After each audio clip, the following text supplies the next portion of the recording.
CID, LIC এবং cyber police সেন্টারে যৌথভাবে এই অভিযানটা পরিচালনা করে। তো তাদের বিরুদ্ধে যে মূল এলিগেশন, যে অভিযোগ, সেটা হচ্ছে তারা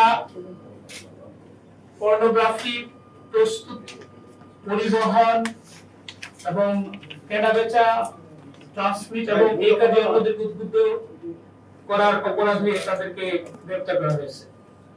আপনারা জানেন আমাদের বাংলাদেশ সোসাইটিতে আমরা বেশিরভাগ মুসলিম এবং আমাদের প্রত্যেকেরই একটা ধর্মীয়, সামাজিক, সাংস্কৃতিক মূল্যবোধ আমরা লালন করি। তো এরা হচ্ছে এই পর্নোগ্রাফিতে তারা ওয়ার্ল্ড ওয়াইড মোটামুটি বলতে পারেন যে চ্যাম্পিয়নশিপ অর্জন করছে। তো যেটা আমরা মনে করি যে আমাদের টোটাল নৈতিক মূল্যবোধের প্রতি আঘাত এবং আমাদেরকে ইন্টারন্যাশনাল সোসাইটিতে ডাউনগ্রেড করছে। এই জন্য আমরা তাদেরকে অ্যারেস্ট করে পরবর্তীতে বিজ্ঞ আদালতে সোপর্দ করা হবে, তাদের বিরুদ্ধে আইনানুগ সকল ব্যবস্থা গ্রহণ করা হবে।